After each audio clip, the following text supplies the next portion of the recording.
எது அமெரிக்காவுக்கு கடினமான சூழலை உருவாக்குமோ அது நடந்து முடிஞ்சிருக்கு. எஸ், மிடில் ஈஸ்ட் டென்ஷனை பத்தி தான் பேசுறேன். ஏப்ரல் 1 சிரியால இயங்கும் டெமாஸ்கஸில் உள்ள ஈரானின் தூதரகம் இஸ்ரேலிய குண்டுவீச்சு விமானங்களால் தாக்கப்பட்டு அழிக்கப்பட்டிருக்கு. இந்த தாக்குதல்ல ஈரானின் 3 முக்கிய மூத்த கமாண்டர்ஸ் உட்பட 7 பேர் கொல்லப்பட்டிருக்கிறாங்க அப்படின்னு ஈரானின் சார்பா சொல்லப்பட்டிருக்கு.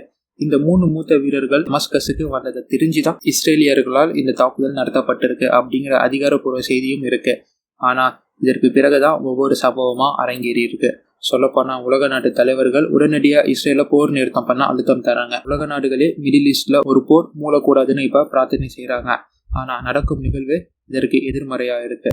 இது ஆயுதம் அறிவோம். உலக அரசியல், முக்கிய செய்திகள், ஆயுத தொழில்நுட்பங்கள் பேசப்படும் களம். ஆயுதம் அறிவோம் நேயர்களுக்கு அன்பு வணக்கங்கள். சேனலின் ப்ரொஃபைல போய் பாருங்க. இது மாதிரியான நியூஸ் நம்ம போடுறோம், எப்படி நம்ம டெக்னாலஜியை கவர் பண்றோம் அப்படின்னு உங்களுக்கு கண்டிப்பா பிடிக்க வரும் ஃப்ரெண்ட்ஸ். அப்படி பிடிச்சிருந்தா நம்ம சேனலை சப்ஸ்கிரைப் பண்ணா போதுமானது. ஸோ வாங்க இப்ப பதிவுக்குள்ள போகலாம். கடந்த ஏப்ரல் 1 இஸ்ரேலால் நடத்தப்பட்ட எஸ்கலேஷன் தாக்குதலுக்கு பிறகு ஈரான் மிகப்பெரிய முடிவை எடுக்கிறாங்க. அதான் இஸ்ரேல் மீதான போர் அறிவிப்பு. இதுதான் இஸ்ரேலின் கடைசி நாட்கள் அப்படின்னு ஈரானின் தலைவர் காமனி சொல்றாரு. இது ஈரானின் தனிப்பட்ட பழிவாங்கும் முடிவா இருந்தாலும் ஈரானின் ப்ராக்சி படைகளான ஹெஸ்புல்லா, ஹவுத்தி, சிரியாவில் இயங்கும் ஈரானிய சிறு சிறு ஆதரவு குழுக்கள் ஈரானுக்கு இந்த போர்ல துணை நிற்கும் அப்படின்னு அறிவிப்பு விடுறாங்க. இஸ்ரேல் மீது ஈரான் கண்டிப்பா தாக்குதல் நடத்த வேண்டும் அப்படின்னு ஈரானின் தலைவரான அலி காமனிக்கு அழுத்தம் தரப்படுது இந்த சிறு சிறு குழுக்களால்.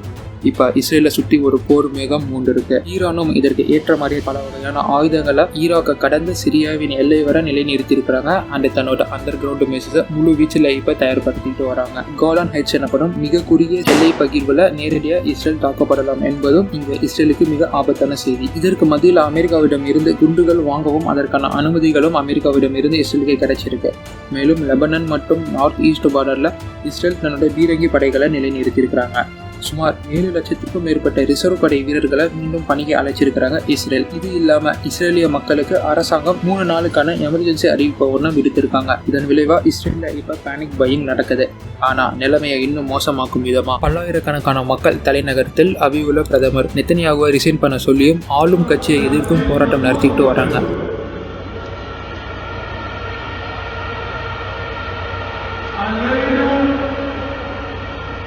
ஒரு பக்கம் வெளியில இருந்து பாதுகாப்பு அச்சுறுத்தல்னா மறுபக்கம் உள்நாட்டிலே ஒரு கலவரம் வெடிக்குது. இப்ப மிகப்பெரிய இக்கட்டான சூழ்நிலையில இஸ்ரேல் தள்ளப்பட்டிருக்கு. உலகம் முழுக்க இருக்கும் தூதரகங்கள்ல இருந்து 28 முக்கிய தூதரகங்கள்ல இஸ்ரேல் மூடி இருக்கு. காரணம் ஈரானின் தாக்குதல் அச்சுறுத்தல் தான். ஈரான் இஸ்ரேல் நடுவுல இப்படி ஒரு பிரச்சனை போக அமெரிக்கா ஈரானுக்கு நடுவே வேற மாதிரி ஒரு சூழல் மாறி இருக்கு. ஈரானிய தூதரகத்தின் மீது தாக்குதல் நடந்த பிற்பாடு ஈரான் படைகளை ஒரு பக்கமா தயார்படுத்திக்கிட்டு வர இதற்கு நடுவே அமெரிக்காவுக்கு அதிகாரப்பூர்வமா ஈரானால் ஒரு செய்தி தரப்பட்டிருக்கு. Step aside, not get involved with any retaliation strike against Israel அப்படின்னு. ஈரான் நடத்த போகும் பதில் தாக்குதலுக்கு அமெரிக்கா தடுக்கவோ இல்ல இஸ்ரேலை காப்பாற்றவோ ஆதரவாவோ செயல்பட வேணாம் அப்படின்னு அதிகாரப்பூர்வமா ஈரானிடமிருந்து அமெரிக்காவுக்கு ஒரு செய்தி அனுப்பப்பட்டிருக்கு. அமெரிக்கா சார்பாகவும் எங்க நிலைகள் மீது நீங்க எந்த தாக்குதலும் நடத்தாத வரைக்கும் நாங்க உங்க பிரச்சனையிலயோ இல்ல உங்க தாக்குதலையோ தலையிட மாட்டோம் அப்படின்னு அமெரிக்கா சார்பா சொல்லப்பட்டிருக்குங்கிற செய்தி வந்திருக்கு. ஆனா இது உறுதிப்படுத்தப்படாத செய்தி என்பதும் குறிப்பிடத்தக்கது. அமெரிக்காவுக்கு இஸ்ரேலின் டமாஸ்கஸ் தாக்குதல்ல சுத்தமா விருப்பம் இல்லை என்பதுதான் உண்மை. ஏன்னா மிடில் ஈஸ்ட்ல ஒரு போர் வெடிச்சா அது அமெரிக்காவின் வல்லரசு அப்படிங்கிற பதவிக்கே ஒரு பெரிய ஆபத்தா போய் நிற்கும். அதனாலேயே இஸ்ரேலை கட்டுப்படுத்த அமெரிக்கா பெரும் போராட்டம் எடுக்கும்.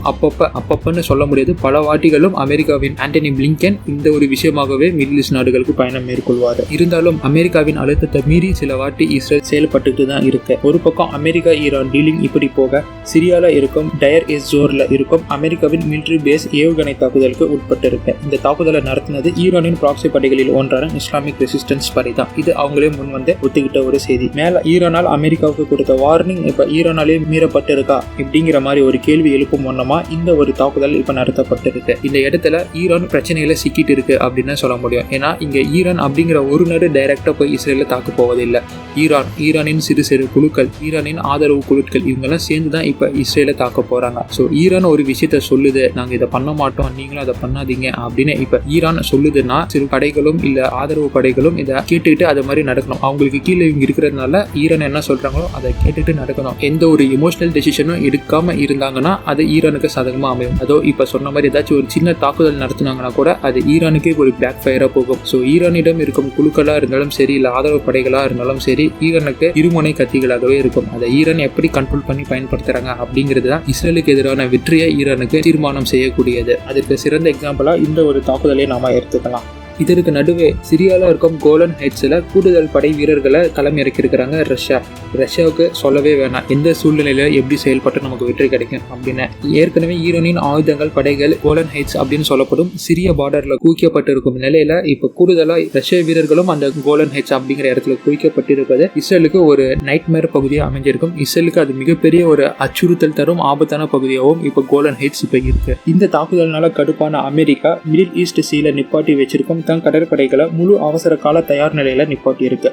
மேலும் பிரான்ஸ், யூகே இவங்களும் அமெரிக்காவுடன் சேர்ந்து எமனி ஹவுதிஸ்களை தீவிரமாக கண்காணித்து வராங்க. ஏன்னா எமனி ஹவுதிஸ் கடல்வழி தாக்குதலை சிறப்பாக நடத்திட்டு வராங்க இந்த 3 நாட்டு கடற்படையும் தாண்டி அப்படிங்கிறது இங்க குறிப்பிட வேண்டிய விஷயம். ஆனாலும் இவங்களை மீறி இன்னைக்கும் ஹவுதி ஒரு கப்பலை தாக்கியிருக்கிறாங்க என்பது இங்க குறிப்பிடத்தக்க செய்தியாக இருக்கு. இஸ்ரேலின் ஹெர்மிஸ் 900 ட்ரோன் ஹெஸ்புல்லாவால் வீழ்த்தப்பட்டு இருக்கு. இதே ட்ரோன் ஸ்டார்லைனர் அப்படிங்கிற பேர்ல நம்ம கிட்டையும் இருக்கு. ஆக ஹெஸ்புல்லாவே ஒரு ட்ரோனை அழிச்சிருக்கிறாங்க அப்படின்னா இந்த ட்ரோனை பத்தி சொல்றதுக்கு ஒன்றும் இல்லை. இந்த ட்ரோன் தாக்குதலுக்கு பதிலடியா இஸ்ரேல் ஈஸ்ட் லெபனானில் இயங்கும் லெபனானின் பயிற்சி கேம்புகளை அழிச்சிருக்கிறாங்க. அமெரிக்காவின் ஹோம்லேண்ட் செக்யூரிட்டி இப்ப தன் நாட்டு மக்களுக்கு ஒரு எச்சரிக்கையை விடுத்திருக்காங்க. வரும் வாரங்கள்ல மக்கள் கூட்டங்கள், வழிபாட்டு தலங்கள், கல்ச்சுரல் ஈவென்ட்ஸ், ஸ்போர்ட்ஸ் ஈவென்ட்ஸ் போன்ற மாஸ் கேதரிங்கை தடுக்க வேண்டும் அப்படின்னு அறிவுறுத்திருக்கிறாங்க. குறிப்பா அடுத்த 2 நாளைக்கு இதை கம்ப்ளீட்டா அவாய்ட் பண்ணணும் அப்படிங்கிற அறிவுறுத்தல் இப்ப தன் நாட்டு மக்களுக்கு அமெரிக்காவின் ஹோம்லேண்ட் செக்யூரிட்டியால் தரப்பட்டிருக்கு. இதற்கான காரணம் ரஷ்யாவில் நடந்த மாதிரியே ISIS-ஆல் ஒரு தீவிரவாத தாக்குதல் இங்க அமெரிக்காவிலும் நடத்தப்படலாம் என்பதுதான். So America targeting a concert hall.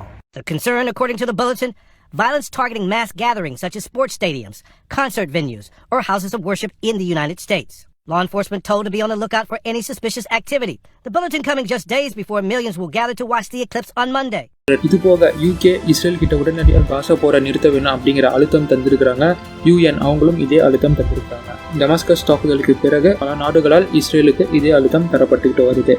Iran இஸ்ரேலை அடிக்க போறோம் அப்படின்னு முழு வீச்சில் மிலிட்டரி மூவ்மெண்ட்டை நடத்திட்டு வராங்க. இஸ்ரேலும் அதற்கு சிறந்த வண்ணத்துல தயாராகிட்டு இருக்கிறாங்க. இனிமேல அமெரிக்கா என்ன செய்ய போகுது? ஏன்னா பல விஷயம் இப்ப அமெரிக்காவின் கையை மீறி போயிருக்கு. ஒருவேளை மறைமுகமா அமெரிக்காவும் இஸ்ரேலுடன் சேர்ந்து ஈரானை அழிக்க போறாங்களா, இல்ல ஈரான் அமெரிக்காவை மீறி இஸ்ரேலை அழிக்க போறாங்களா? ஆனா இஸ்ரேலின் நடவடிக்கையால் இப்ப மத்திய கிழக்கு நாடுகள் மத்தியில ஒரு முழு நிலையற்ற தன்மை உருவாகியது மட்டுமல்லாம 3ஆம் உலக போர் மூடுவதற்கான சூழல் அனைத்துமே உருவாகி இருக்கு அப்படிங்கிறது தான் தற்போதைய சூழ்நிலையா இருக்கு.